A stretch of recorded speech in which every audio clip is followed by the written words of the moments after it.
पेजों में समेटकर अब ये पटना लौट चुकी है मुंबई से ये टीम। बड़ी खबर इस वक्त की, इस टीम का भी इंतजार किया जा रहा था और कहा जा रहा था कि ये टीम जैसे ही पटना पहुंचेगी, पटना पुलिस की टीम में ये 4 सदस्यीय टीम के लोग जो पटना एसएसपी को अब तक की जांच रिपोर्ट सौंपेंगे और आईजी संजय सिंह से मुलाकात भी करने वाली है ये टीम। 27 जुलाई को मुंबई पहुंची थी पटना पुलिस की ये टीम जांच के लिए और जांच में जिस तरीके से असहयोगात्मक रवैया देखने को मिला, सवाल उठते रहे। राजपूत मामले में गई थी। ये बताइए मुंबई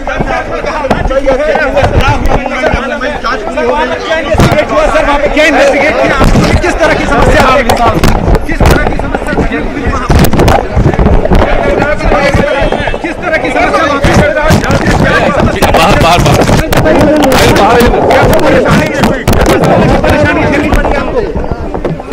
की समस्या आप लोगों को झेलनी पड़ी? देखिए, पटना पहुंची है टीम, बिहार पुलिस की टीम पटना पहुंची है तो जांच करने गई थी। क्या देखा आपने, क्या मिला? ये अभी वापस चूंकि सीबीआई का केस ट्रांसफर हो गया, कान सीबीआई को ट्रांसफर हो चुका है और हम लोग कुछ भी बोलना भी ठीक नहीं है, ये अनुसंधान का पार्ट है।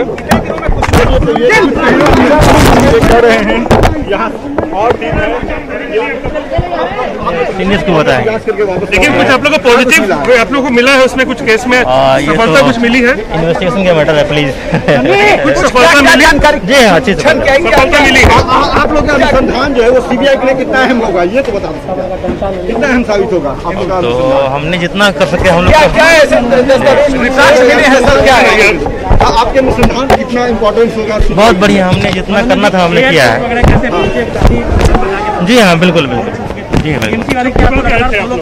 ऐसा हम लोग को जानकारी मिली। कहा जा रहा था कि आप बीएमसी वालों से बच के आप कैसे एयरपोर्ट, और जो हम लोग को पुलिस की ट्रेनिंग है उस हिसाब से हमारे सीनियर्स का जो था। 2 दिन से छुपे भी हुए थे बीएमसी से बचने के लिए। नहीं, हम लोग अपना काम लगा, जो हमारे काम था ये चैलेंजिंग था, हमारे सीनियर्स का हमारा काफी सपोर्ट था।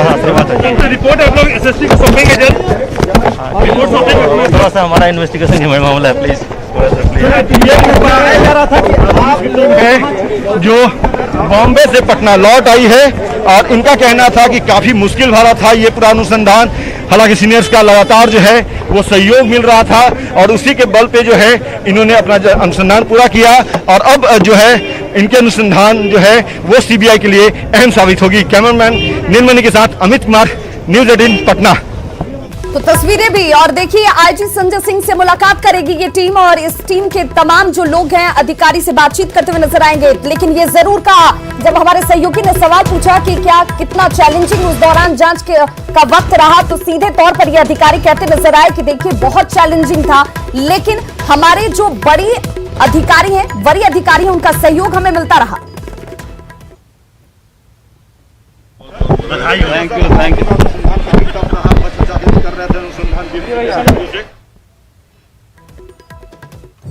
तो मुंबई से लौटी पटना पुलिस, मुंबई से ये पटना पुलिस की टीम वापस लौट चुकी है। पटना एयरपोर्ट पर जो सीधी तस्वीरें थी वो हम आपको दिखा रहे थे और जितनी जांच की जानी थी वो जांच हमारी तरफ से मुंबई में की गई है। हालांकि ये जांच बहुत चैलेंजिंग रही, लेकिन हमारे वरीय अधिकारियों का हमें सपोर्ट रहा और इसी बूते पर हमने जांच किया है। तमाम दस्तावेजों के साथ हम वापस लौट चुके हैं और अब ये दस्तावेज पटना एसएसपी को सौंपे जाएंगे। अनुसंधान के बाद हम लोग नहीं बता सकते, प्लीज। कितने दिन में रिपोर्ट सौंपेंगे आप लोग? उसके बारे में क्लियर कुछ नहीं कह सकते हम लोग अपने लेवल से। चलो ना, दुर्गेश गहलोत।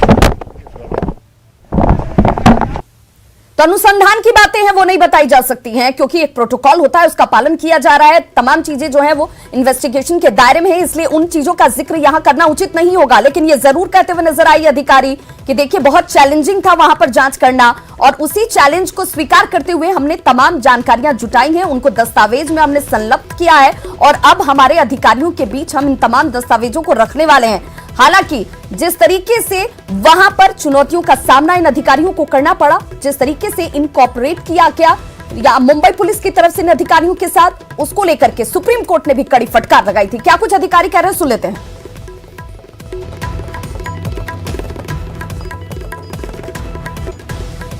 हमारे सहयोगी अमित कुमार हमारे साथ सीधे पटना से जुड़ रहे हैं। अमित, जो सवाल, उन सवालों के जवाब में अधिकारियों का बॉडी लैंग्वेज साफ नजर आया कि वहां पर जितनी जानकारी जरूरी थी वो हमने जुटा ली है, अब ये दस्तावेज जो है वरीय अधिकारियों को सौंपे जाएंगे। देखिए, निश्चित तौर पे जो टीम को लीड कर रहे थे उनसे हमारी बात हुई। उसके अलावा टीम में जो शामिल तमाम जो 4 लोग थे उनसे बात हुई। सभी ने एक तरह की बातें कही है कि जो जांच का जिम्मा हमारे ऊपर दिया गया था वो विकट परिस्थिति में होने के बाद भी हम लोगों ने उस अनुसंधान को पूरा किया है।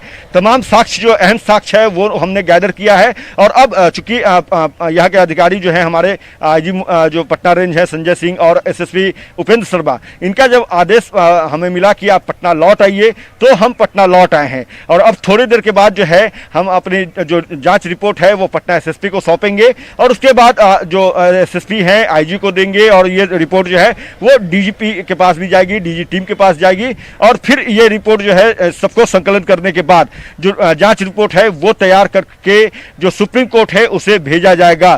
क्योंकि सुप्रीम कोर्ट ने ये 3 दिनों का डेडलाइन दिया है मुंबई पुलिस को भी और बिहार पुलिस को भी। तो ऐसे में वो वक्त समय सीमा जो है उससे पहले ही ये जांच रिपोर्ट सबमिट कर दी जाए। इसी कारण से इन अधिकारियों को पटना बुलाया गया है। खुद एसएसपी इन लोगों से बात करेंगे, इनसे जो है अनुसंधान के दौरान जो बातें आई है सामने, जो इन्होंने रिटर्न में डॉक्यूमेंट्स को तैयार किया है, जो एविडेंस वहां से गैदर किया है, तमाम मामलों को लेकर के उनसे जानकारी हासिल करेंगे और उसके बाद जांच रिपोर्ट तैयार करके सुप्रीम कोर्ट भिजवाएंगे।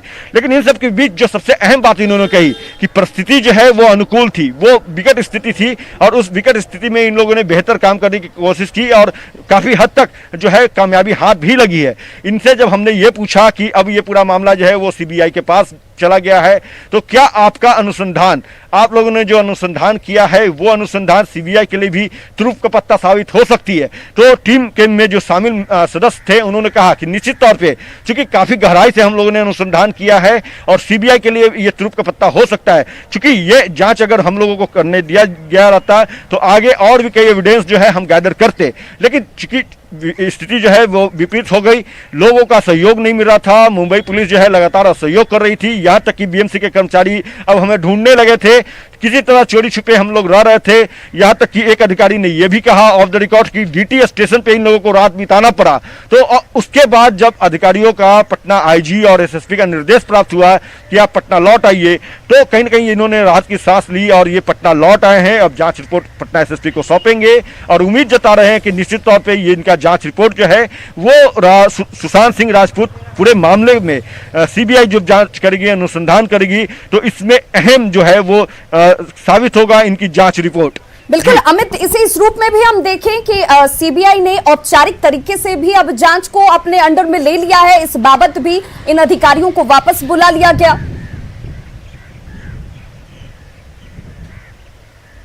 देखिए, निश्चित तौर पे चूंकि सीबीआई ने केंद्र सरकार ने अधिसूचना जारी कर दी, सीबीआई ने भी एक्सेप्ट कर लिया और अभी जो थोड़ी देर में हो सके तो आप ही दर्शकों को बताएंगी कि सीबीआई ने एफआईआर लॉन्च कर लिया है सुशांत सिंह मामले में। पटना में जो राजीव नगर थाने में केस दर्ज हुआ है उसी केस के आधार पर सीबीआई जो है वो एक नई एफआईआर लॉन्च करेगी और इसकी जानकारी भी आप ही जो है दर्शकों को देंगी और वो खबर हम पहुंचाएंगे दर्शकों तक। न्यूज़ 18 सबसे पहले पहुंचाएगा, ये कोशिश होगी हमारी कि वो जानकारी भी सीबीआई ने जब एफआईआर लॉन्च करेगी तो वो जानकारी भी सबसे पहले हम दर्शकों को दें। लेकिन सबसे अहम बात, अब तक जो पूरा प्रकरण रहा है इसमें मुंबई पुलिस जो है उसके चेहरे जो है वो बिल्कुल बेनकाब हुए हैं। लगातार डीजीपी जो है महाराष्ट्र के डीजीपी से बात करने की कोशिश कर रहे थे, डीजीपी फोन नहीं उठा रहे थे और यहाँ तक कि जो बीएमसी के अधिकारी हैं, यहाँ के सिटी एसपी पटना मध्य के सिटी एसपी है विनय तिवारी, उन्होंने क्वारंटाइन जबरन कर लिया।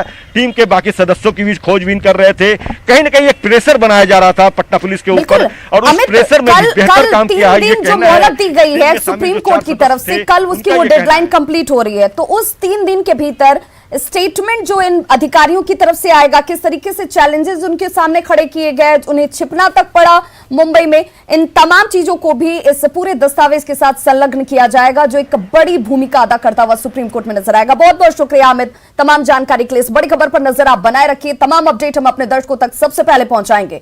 तो सुशांत सिंह राजपूत के पिता के वकील विकास सिंह ने न्यूज़ 18 से बातचीत में कहा है कि मुंबई पुलिस की ओर से इस पूरे मामले को डिरेल करने की कोशिश की जा रही थी। विकास सिंह से बात की हमारे संवाददाता अमितेश कुमार ने। बात करते हैं सुशांत सिंह राजपूत के पिता के वकील विकास सिंह से। विकास सिंह जी, जिस तरह से सीबीआई जांच की अनुशंसा को मान लिया है केंद्र सरकार ने भी और उसके बाद नोटिफिकेशन भी अब जारी होकर के आगे जो उसकी जांच की प्रक्रिया शुरू होगी। कब उम्मीद करते हैं, कब तक जांच शुरू हो पाएगी और आगे किस दिशा में जांच आगे बढ़ेगी? देखिए, मेरे हिसाब से एक बार नोटिफिकेशन आ जाता है तो फिर जल्दी से जल्दी बिहार पुलिस को सारा हैंडओवर करना होता है सीबीआई को। तो मेरे को लगता है इस प्रक्रिया में लोग लगे होंगे और जितना जल्दी हो सके वो हैंडओवर करेंगे, क्योंकि अब एक दिन का भी गैप जो है या डिले जो है हमारे इन्वेस्टिगेशन को नुकसान पहुंचा सकता है। इसलिए मैं तो चाहूँगा कि एकदम से जल्दी ये हो जाए हैंडओवर और सीबीआई की जांच स्टार्ट हो जाए। सुप्रीम कोर्ट का भी मैटर है। सुप्रीम कोर्ट ने महाराष्ट्र सरकार, बिहार सरकार सबसे जवाब मांगा भी है। तो आप कैसे देखते हैं, सुप्रीम कोर्ट के फैसले का इंतजार होगा, उसके बाद सीबीआई अपनी प्रक्रिया शुरू करेगी या जांच अलग कर सकती है? देखिए, सुप्रीम कोर्ट ने कोई स्टे तो ग्रांट किया ही नहीं है, इसलिए सीबीआई बिल्कुल अपनी जांच प्रक्रिया को शुरू कर सकती है और जो कुछ भी उसको करना है इन्वेस्टिगेशन के दौरान वो सारा उसके लिए करने पे वो, क्योंकि सीबीआई तो सुप्रीम कोर्ट के सामने थी भी नहीं जब वो ऑर्डर पास हुआ, तो जो भी ओरल ऑब्जर्वेशन वगैरह है वो सीबीआई पे ऐसे भी अप्लाई नहीं करेगा।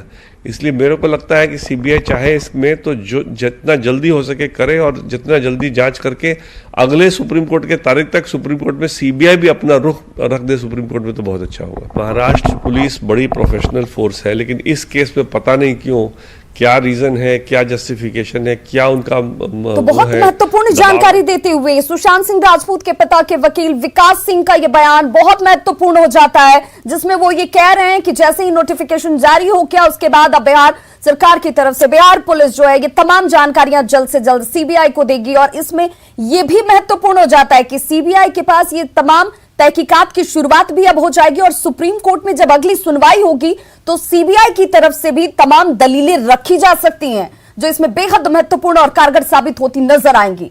सुशांत केस की जांच करने मुंबई गए पटना के आईपीएस ऑफिसर को वहां पर क्वारंटीन किए जाने और इस पर बवाल के बाद बीएमसी ने पटना रेंज के आईजी संजय सिंह को कल एक बार फिर से फोन पर यह जवाब दिया, जिसमें बीएमसी ने नियम का हवाला देते हुए पटना मध्य के सिटी विनय तिवारी को, सिटी एसपी जो है विनय तिवारी, उनको क्वारंटीन मुक्त करने की मांग को मानने से साफ इनकार कर दिया, जिस पर डीजीपी गुप्तेश्वर पांडे ने न्यूज 18 से बातचीत में कहा कि इस बात की जानकारी सरकार को दे दी गई है, सरकार का जो भी निर्देश आएगा उसका अनुपालन बिहार पुलिस करेगी। डीजीपी ने कहा कि बिहार पुलिस बीएमसी के जवाब के खिलाफ कोर्ट का दरवाजा खटखटाएगी और आज ही बिहार के महाधिवक्ता से भी इस पूरे मसले पर राय ली जाएगी। गुप्तेश्वर पांडे से बातचीत की हमारे सहयोगी अमित कुमार ने। हमारे अधिकारी विनय तिवारी जी मुंबई पुलिस को सूचना दे करके गए थे। सीनियर एसपी ने उनके जाने की सूचना दी थी, पत्र लिखा था, आईपीएस मिस में एकोमोडेशन का अनुरोध किया था और मैंने भी वहाँ के डीजीपी को एसएमएस किया है और उसमें यह स्पष्ट लिखा है कि सिर्फ 3 दिन के लिए अनुसंधान को दिशा देने, कोऑर्डिनेशन के लिए जा रहे हैं। ये गए, आईपीएस मिस नहीं मिला अलग बात है। ये जहाँ ठहरे हुए थे उसी दिन आधी रात को जाकर के बीएमसी के पदाधिकारियों ने बिना उनका कोई स्पीडी एंटीजन टेस्ट किए हुए, चाहे जो रैपिड एंटीजन टेस्ट किए हुए, उनके हाथ पर ठप्पा मारकर उनको क्वारंटीन कर दिया कि मतलब आप अब बाहर नहीं निकल सकते, अनुसंधान नहीं कर सकते, किसी का स्टेटमेंट नहीं ले सकते। एक तरह का हाउस अरेस्ट ही इसको मैं कहूँगा।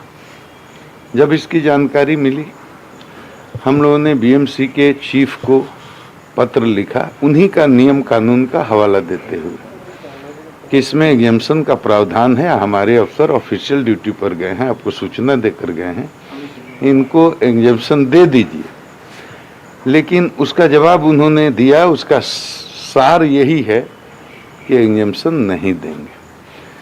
कल देश की सबसे बड़ी अदालत में, माननीय सर्वोच्च न्यायालय में, जब सुशांत मामले की सुनवाई हो रही थी, माननीय उच्च न्यायालय ने ऑब्जर्व किया कि ये जो क्वारंटीन किया गया है बिहार के आईपीएस अधिकारी को मुंबई में, वो गलत है, वो अनप्रोफेशनल तरीका है।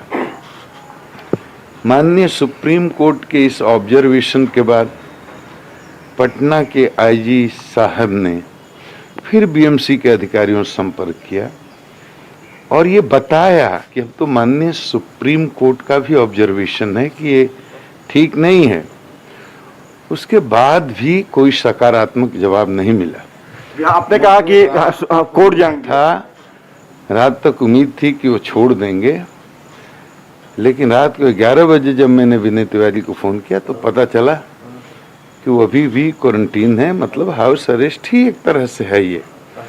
अब सवाल है कि इसके बाद क्या करना है, तो हम अपने सरकार को ये बता दिए हैं, महाधिवक्ता से आज राय लेंगे, उसके बाद में आज भर और इंतजार करेंगे, उसके बाद हम लोग कल ये तय करेंगे कि क्या करना है।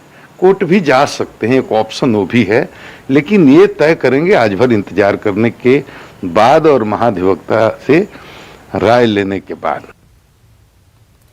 वहीं बिहार फार्मासिस्ट और एएनएम कर्मियों ने स्वास्थ्य मंत्री मंगल पांडे के आवास का घेराव किया है। फार्मासिस्ट और एएनएम ने स्वास्थ्य मंत्री के आवास का घेराव करते हुए आवास के सामने बैठकर नारेबाजी की। तस्वीरें आपके सामने हैं। नारेबाजी करते हुए ये तमाम कर्मी मानदेय बढ़ाने की मांग लगातार की जा रही है। प्रदर्शन करते हुए स्वास्थ्य कर्मियों का ये कहना है कि उन्हें भी नियमित कर्मियों की तर्ज पर समान वेतनमान मिलना चाहिए।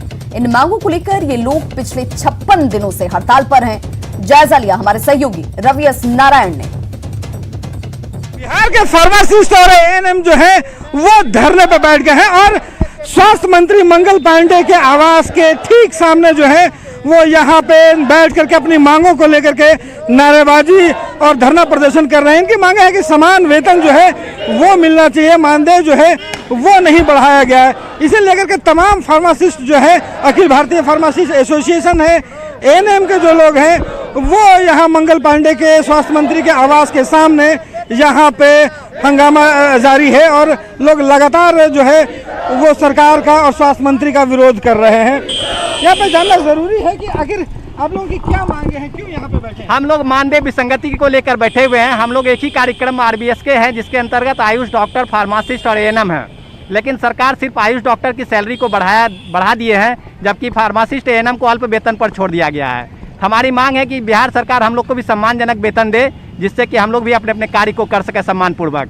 और बिहार में संविदागत फार्मासिस्ट एएनएम का सैलरी जो 37,000 है, तो हम लोगों को क्यों अंतर किया जा रहा है उसमें? हम लोग को भी 37,000 दे सरकार, हम लोग भी अपने अपने काम पर खुशी से लौटेंगे। फार्मासिस्ट के जो विसंगतियां हैं उसे दूर करने की मांग हो रही है और साथ में एएनएम के जो लोग हैं वो भी बैठे हैं। क्या है कि सड़क पर आके आपको बैठना पड़ रहा है? हम लोग को सरकार मजबूर कर दिया सड़क पे बैठने के लिए। जिस तरह से डॉक्टर का पेमेंट बढ़ाया है उसी तरह आरबीएस के फार्मासिस्ट और एएनएम का भी पेमेंट बढ़ाया जाए। हम लोग शांतिपूर्वक काम करेंगे। तो ये आप लोग आंदोलन चलता रहेगा आप लोगों का? जब तक नहीं पूरा करेंगे हम ये अपना काम चलता रहेगा मेरा, क्योंकि बहुत दिन 1.5 महीना लगभग होने को जा रहा है। हम लोग कितनी बार हर जगह दौड़ा किए, लेकिन हम लोग का कोई नहीं सुन रहा है। आयुष डॉक्टर का बिना कहे कुछ नहीं वो लोग किया, वो लोग का पेमेंट बढ़ा दिया। क्यों ऐसा सरकार कर रहा है? दोहरी नीति क्यों चला रहा है? क्या तो ये सीधी मांग है कि इन लोगों को जो मानदेय है वो बढ़ाया जाए और खास करके लगातार कई महीनों से जो है वो हड़ताल जारी है, लेकिन सरकार पर कोई सुनवाई नहीं हो रही है। फैसला इन्होंने लिया है कि मंगल पांडे स्वास्थ्य मंत्री जो हैं उनके आवास को घेराबंदी की जाए। कैमरा पर्सन अजय दुबे के साथ रवि एस नारायण, न्यूज़ 18 पटना।